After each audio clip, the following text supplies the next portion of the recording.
આપનું સ્વાગત છે। હું છું શહાના સેઠવાલા। રાજ્યના ગૃહમંત્રીએ નવરાત્રિમાં સવાર સુધી ગરબા રમવાની છૂટ તો આપી છે, પરંતુ મા બહેનોની મોડી રાત સુધી રક્ષા કરવા માટે શું વિચાર કર્યો હતો, એવા સવાલો હવે શહેરના નાગરિકો કરી રહ્યા છે। ગત તારીખ 4 ઓક્ટોબર 2024ના રોજ રાત્રિના અંધકારમાં ભાયલી ખાતે અવાવરૂ જગ્યામાં ધોરણ 11 સાયન્સની વિદ્યાર્થીની ઉપર મૂળ ઉત્તર પ્રદેશના અને હાલ વડોદરાના પશ્ચિમ વિસ્તારમાં રહેતા 3 નરાધમો દ્વારા ગેંગરેપ કરવામાં આવ્યો હતો। તે સમગ્ર બાબતને લઈ હિન્દુ મુસ્લિમ સમાજના લોકોમાં ખૂબ જ આક્રોશ જોવા મળી રહ્યો છે અને નાગરિકો આ દુષ્કર્મના 3 આરોપીઓને ફાંસી મળે તેવી માંગ કરી રહ્યા છે। આજે વડોદરા શહેરના માંડવી ખાતે મુસ્લિમ સમુદાયના મહિલાઓ સહિત લોકો દ્વારા પ્લે કાર્ડ સાથે વિરોધ પ્રદર્શન માટે ઉતરી પડ્યા હતા અને દુષ્કર્મના 3 આરોપીઓને ફાંસી મળે તેવા સૂત્રોચ્ચાર કરવામાં આવ્યા હતા। અમે આપણને આ લાઈવ દ્રશ્યો કાજલ બુલેટિનના માધ્યમથી દેખાડી રહ્યા છે। રિપોર્ટ સાદિક કાજલવાલા। જે વડોદરા શહેરના મુસ્લિમ સમાજના તમામ આગેવાનો તેમજ મહિલાઓ માંડવી વિસ્તાર ખાતે એકત્રિત થયા છે। આ લોકો એકત્રિત એટલે થયા છે કે જે આપણી ભાયલીની વડોદરાની દીકરી છે એને સમર્થન કરવા માટે, એને કહેવા માટે કે આજે એકલી નથી, વડોદરાનો સમસ્ત મુસ્લિમ સમાજ એની સાથે છે અને આ જે કંઈ આરોપીઓએ દુષ્કર્મ કર્યો છે કાયદાકીય રીતે એમને સજા થવાની જ છે। આજે કોર્ટમાં જ્યારે આ લોકો આરોપીને લઈને આવ્યા હતા પોલીસ, ત્યારે આરોપી જોર જોરથી બૂમો પાડતો હતો કે મેરે કો જેલ ભેજ દો, પોલીસને બહોત મારા હૈ। એટલે આ તો હજુ 2 દિવસની પોલીસે સર્વિસ કરી છે, હજુ બીજા 3 દિવસના રિમાન્ડ બાકી છે અને અમે ઇન્વેસ્ટિગેશન ઓફિસરને રિક્વેસ્ટ કરી છે કે આ 3 દિવસના રિમાન્ડ પૂરા થઈ જાય પછી વધુ રિમાન્ડ આરોપીઓના માંગો। અને હું સમસ્ત સમાજ તરફથી આ કહેવા માંગુ છું કે આ જે કંઈ આરોપીઓ છે જેમને આ બળાત્કાર કર્યો છે એમનો કોઈ ધર્મ નથી હોતો। જે વ્યક્તિ બળાત્કાર કરે છે એનો કોઈ ધર્મ નથી હોતો અને આ મુસ્લિમ સમાજ બાહેધરી આપે છે વડોદરાની દરેક સંસ્કારી દીકરીઓને કે તમે રાત્રે ગરબા રમવા 4 વાગ્યાની 5 વાગ્યા સુધી પણ નીકળો, અમે તમને સમર્થન કરીશું અને અમને તમે સપોર્ટ કરીશું અને સાચવીશું। પોલીસ તો એમનું કામ કરે જ છે, પરંતુ હવે અમે પણ ધ્યાન આપીશું, કારણ કે સરકારને તો કોઈ નવો કાયદો બનાવવામાં રસ નથી કે રેપિસ્ટોને સજા થઈ શકે। સરકાર એવા નવા કાયદાઓ લાવે છે જેની લોકોને જરૂરિયાત નથી। હવે તમે રિયલમાં એવા કાયદા લાવો કે જેનાથી મહિલાઓ સુરક્ષિત થઈ શકે।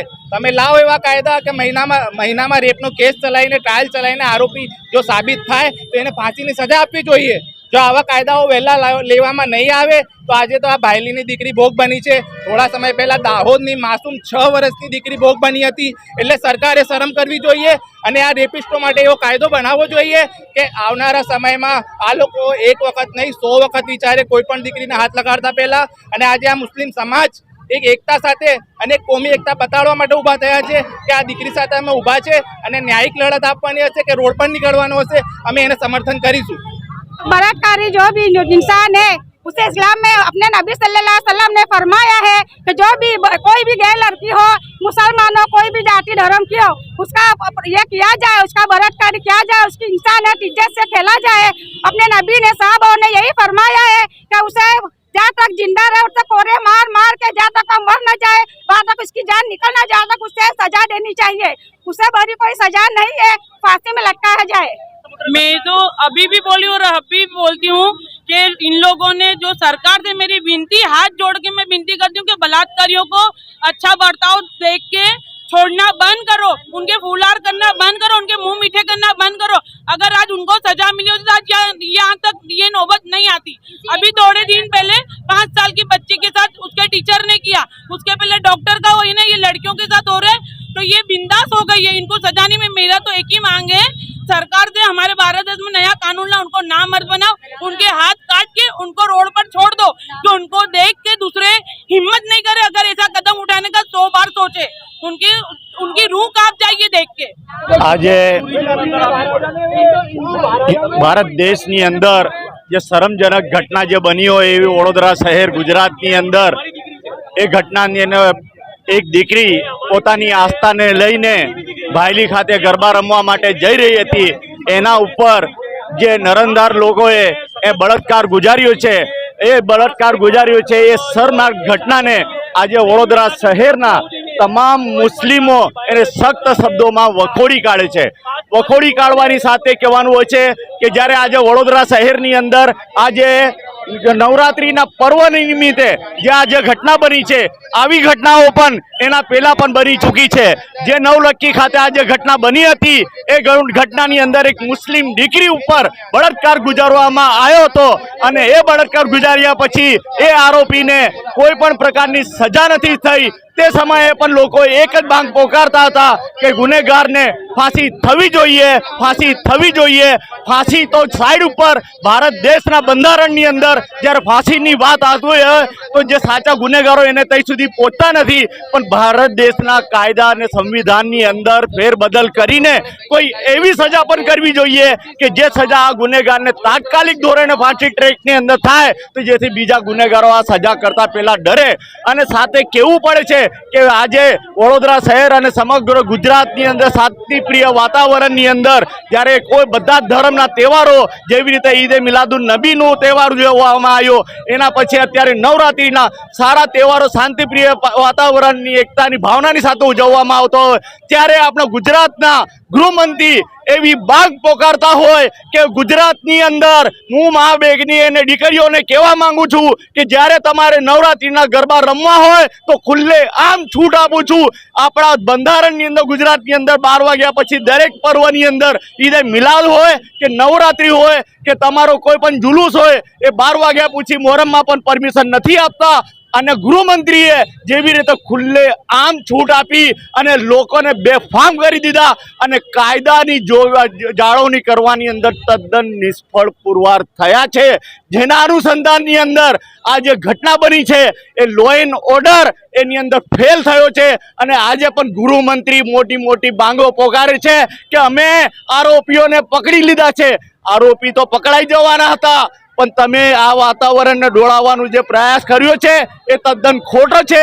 તમે આ જે ઉચ્ચ કક્ષા ઉપર તમે હોદ્દો ધરાવતા હોય તો તમે પહેલા કહો કે ગરબાની પરમિશન જેટલા વાગ્યા સુધી રમવું હોય એના પહેલા લો એન્ડ ઓર્ડરને મેન્ટેન કરવું જોઈએ. લો એન્ડ ઓર્ડર મેન્ટેન થતું નથી, ગૃહ ખાતાને વિશ્વાસમાં લેતા નથી ને ફક્ત રાજકારણ રમવાની અંદર અને મત મેળવવાની આશયથી લોકોને ગુમરાહ કરીને શહેર અને ગુજરાતનું વાતાવરણ ડોળાઈને એકતા અને અખંડતાને તોડવાનો પ્રયાસ કરે છે. એની સામે અમારો સખ્ત વિરોધ છે. અને આજે મુસ્લિમ સમાજ સમગ્ર વડોદરા શહેરની અંદર ધર્મ વિરોધ છે લઈને દરેક સંસ્થાના લોકો મા બહેનો દીકરીઓ બહાર નીકળી ગઈ છે. એની પાછળનું આશય એ છે કે જેને પણ આ કૃત્ય કર્યું હોય એ ચાહે મુસ્લિમ હોય, હિન્દુ હોય, શીખ હોય, ઈસાઈ હોય, કોઈ પણ ધર્મ એની અંદર એવું નથી લખ્યું કે આવું કૃત્ય તમે કરી શકો છો. આ કૃત્ય કરવાવાળો માણસ રાક્ષસ હોઈ શકે છે, એનો કોઈ ધર્મ નથી હોતો. એવા માણસને મુસ્લિમ સમાજ કહે છે કે ફાંસી આપો. તમે ફાંસી આપવા માટે આજે તમે બીજા દેશોની નકલ કરતા હોય કે જાપાન હોય, અમેરિકા હોય કે એની ટેકનોલોજીને બીજા દિવસે નકલ કરતા હોય તો મારે એટલું જ કહેવાનું હોય કે ગલ્ફની અંદર, સાઉદી અરબની અંદર આવી કોઈ ઘટના બની હોય ને તો 24 કલાકમાં મૃત્યુદંડની સજા મળે. તમે આ ભારત દેશની અંદર કોને સજા આપી? તમે આજે કહો છો ફાંસી આપો અને વર્ષ પછી રાહ જુઓ છો કે આજે બીજી ઘટના બને. તો આવી કોઈ ઘટના માટે કોઈ રાજકારણ ના રમવું જોઈએ અને ફક્ત દેશ અને એકતાની શાંતિની અંદર આપણે કાયદો અને જોગવાઈ જોડવાઈ રહે એના માટે પ્રયાસ કરવા જોઈએ. અને આવા કોઈ પણ નિર્ણય ના લેવા જોઈએ કે તમે બેફામ થઈ જાઓ ને થયા પછી તમે કાયદાને સાચવી ના શકતા હોય, એના વિરોધ છે. વડોદરા શહેર એટલે સંસ્કારી નગરી. સંસ્કારી નગરીને કલંકિત કરતું 2 દિવસ પહેલાં તમે સોશિયલ મીડિયા અને ઇલેક્ટ્રોનિક મીડિયાથી તમે જોયું હશે કે એક 16 વર્ષની દીકરી જે પોતાના ઘરથી ગરબા રમવા માટે પોતાના મિત્ર સાથે નીકળી હતી, કેટલા લુખ્ખા તત્વો, અસામાજિક તત્વોએ તેના પર સામૂહિક બળાત્કાર કર્યો છે. ઘણી દુઃખદ ઘટના છે. અમારી મુસ્લિમ સમાજ અને મુસ્લિમ સમાજના આગેવાનોની એક જ માંગ છે કે હિન્દુસ્તાની ફાસ્ટ ટ્રેક કોર્ટમાં આ કેસ ચાલે એટલે તાત્કાલિક ધોરણે આવા લુખ્ખા તત્વોને ફાંસીની સજા આપવામાં આવે અને એક દાખલો બેસાડે હિન્દુસ્તાની સરકાર કે કોઈ પણ આવા લુખ્ખા તત્વો આવી બેગુનાહ છોકરીઓને બલાત્કારનો કેસ બને તો તાત્કાલિક ધોરણે સજા મળે તેવી અમારી ને हमारे समाज की मांगनी है। हम मुस्लिम समाज के सारे आगेवान मांडवी पे इकट्ठे हुए हैं और उसकी वजह ये है कि भाईली के अंदर जो बच्ची के साथ में जो रेप हुआ है, सामूहिक बलात्कार जो हुआ है, तो उसके विरोध में हम लोगों ने यहाँ पर प्रदर्शन किया हुआ है।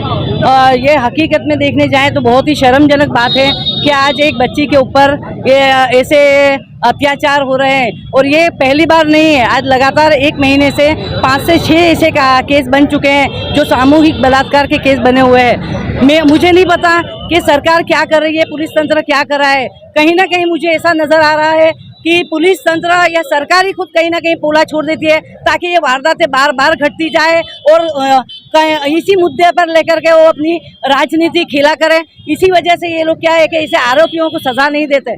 अगर ये बलात्कारियों को कानून जो अगर अपनी कड़ी कस लें और उनको ऐसी सज़ा दें ताकि सरेआम सबके सामने उसको फांसी दी जानी चाहिए, लेकिन कहीं ना कहीं वो पोल इसलिए छोड़ देते हैं कि भाई पब्लिक का हो हल्ला होता है तो वो आरोपी को पकड़ तो लेते हैं क्योंकि भाई जनता की मांग होती है कहीं ना कहीं से तो उसको पकड़ के लाना ही है। लेकिन कहीं ना कहीं पीछे की बारी से कभी कोई पुलिस बड़े ऑफिसर का फ़ोन आता है, किसी धारासभ्य का फ़ोन आता है या कोई ना कोई पॉलिटिशियन का फ़ोन आता है तो उसको बाइज्जत बरी कर दिया जाता है, फिर उसका फुलहार से उसका स्वागत किया जाता है। ये हमारे यहाँ की जो गुजरात की नीति है, काफ़ी हम बरसों से देखते आए हैं, लेकिन अब इस बार बहुत हो चुका है। मैं चाहती हूँ कि सरकार अपनी गहरी नींद से जागे और औरतों के लिए ऐसे कोई रास्ते या ऐसी कोई हमारे लिए सहूलतें पैदा करें ताकि जो हम 30 साल पहले जो औरतें गरबों में, मुहर्रम में या हमारे जो भी त्योहारों में रातों को